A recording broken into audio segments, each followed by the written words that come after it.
Hello, and welcome back to Let's Get Lit. In today's episode, we're going to be going over Book 5 of Paradise Lost. Now, let's see where our journey continues, shall we? This book starts out with Adam waking up the next morning. He comments on how beautiful the day is and how excited he is to start his work. He leans over towards Eve and tells the reader of her beauty and her grace and how he tries to wake her up. When he does wake her up, he asks if she had a great night's sleep, to which she replies, "No, I didn't." That in fact, she had terrible nightmares and that she's never had this before, and it really scares her. She tells Adam of the dream and what happened. She says that as she was sleeping, this voice began to whisper to her. It sounded very sweet, and she decided to follow it, thinking that it must have been Adam's. As she's following the voice, it leads her to the Tree of Knowledge.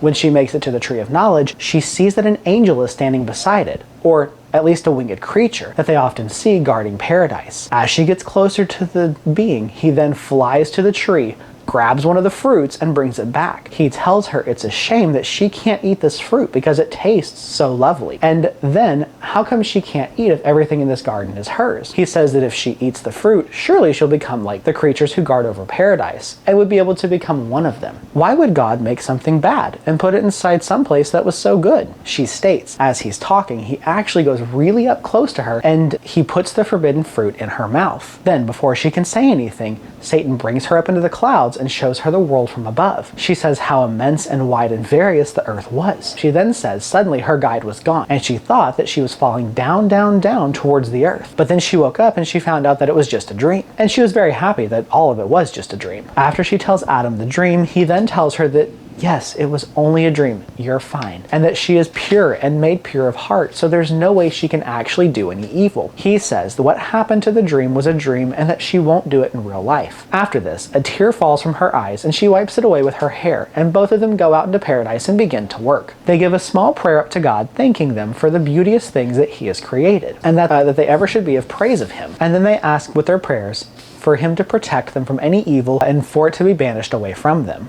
While Adam and Eve are working in paradise, God is up in heaven watching everything going on. He speaks to one of his angels, Raphael, and tells him that he needs to go down to earth to talk with Adam and Eve during noontime, when it's very hot and they'll be resting. He wants Raphael to tell them to remember what he said, that they have free will, and to tell them what's going on, and how a fallen angel escaped his chains and hell, coming up through the darkness to try and tempt them. Raphael takes this, and instantly he is off. He makes his way towards the gates, and then opens them in front of him, and he speedily makes his way down to earth. Milton describes the journey and how beautiful it is, and then Raphael makes it to the gates. As he's landing in the garden and taking on more of a human shape, Adam says that they are having guests of heaven and that Eve needs to go and grab some of the choicest fruits and juices and everything else to offer it to their angelic guest. She does, and Raphael comes near Adam, and Adam gives him a very warm and very respectful greeting. Eve then makes her way back, and Raphael gives Adam a very warm and respectful welcome as well. Eve welcomes him with very simple and very respectful hail, and then he turns to Eve and gives her a very respectful welcome as well. They soon make their way over to the table and all begin to feast on the glorious amounts of food that was prepared. Milton goes on to state all the types of fruits and liquors and everything else that were readily available. Because in the garden, fall and winter and spring all work together, so there were fruits of various kinds. After all of them had their fill, Adam then speaks to the angel, and while giving praise to this angel, also asks what honor it is for him to come and visit them. The angel tells Adam that him and Eve were created in perfection by God, and warns them that soon they might be able to obtain a purer state, but that comes with disobedience. Adam asks, can we be disobedient? The angel responds that though God made them perfect, he also gave them free will, and it's up for them to choose. The angel tells Adam that up in heaven, all of the other angels knowingly and actively chose with their own free wills to worship God, and that those angels that did not were cast into hell. Adam was curious about this, and he essentially asks Raphael that if he doesn't mind, could he please give him a little more insight or detail about what he means, and what the story is about the fallen angels. After a little bit of pause, Raphael decides to begin the story. Raphael states that the story starts with one day in heaven, God calling all of his angels for a special announcement. As God is sitting on his throne, he introduces his son to all of the angels. God states that everyone in heaven will bow down to his son, because God says that his son is an extension of him. There is a great ruckus of excitement and praise and cheer, but Raphael states not all angels were cheering. He goes on to say that after this announcement, everyone goes into feasts and hymns and praises and songs and dances dances. They have this huge feast where all of the angels are eating, and then it's time for bed. Raphael does tell Adam that yes, there are evenings and mornings in heaven like earth, but it's a little bit different. He then goes on to state that a former archangel who is now called Satan because his heavenly name is no longer used, how he was upset about this news.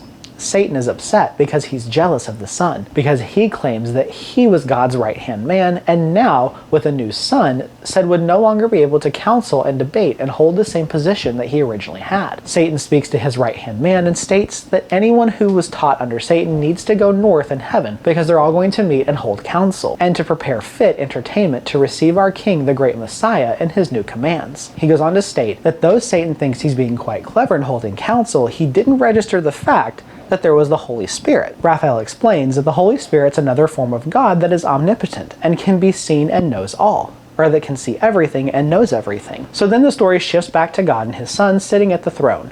God goes on to state how Satan is currently trying to hold counsel and that they will try to plan their sneak attack on them so that way they can win the high seat of heaven.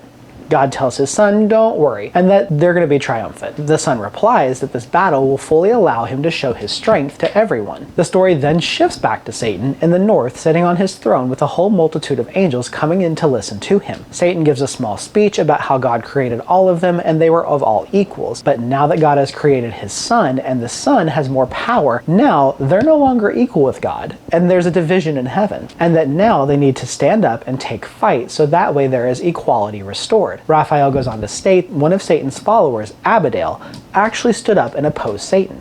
Essentially, he flat out told Satan, "You're not as powerful as you think you are." He says God created all of us, and there's always been the distinction of God being the supreme ultimate power and us being his angelic servants. He said that there was no way originally for any of them to be equal, with God giving all the wisdom and free will. He says that God's Son is the rightful heir and the right-hand man of God because God created him to be that way, and that it's foolish to think they're going to wage a war to try and regain the equality that there never was. He says that what they should be doing is going and asking forgiveness before it's too late. Satan then tries to sway Abdiel into following him, but Abdiel says no, he's too faithful. When Satan realizes he's not going to be able to sway him, he then tells Abdiel to go ahead and go to God and the Son and tell him what's happening. How Satan's going to be up in the north ruling with his new army, and that soon they shall have a battle to see who really is the greater one. Abdiel leaves, but not because of Satan's orders. He leaves because he knows that he's in the right. And by continuing to keep his faith with God, he knows he's going to be safe. He does warn Satan, though, that Satan's foolish, and that very soon he will see his ultimate demise and downfall, and how the Almighty Maker who created them can just as easily uncreate them. He then turns his back on the crowd and walks away. This is where Book 5 ends. I hope you enjoyed today's episode. Please remember to like, share, and subscribe. Have a wonderful rest of your day, and as always, stay lit.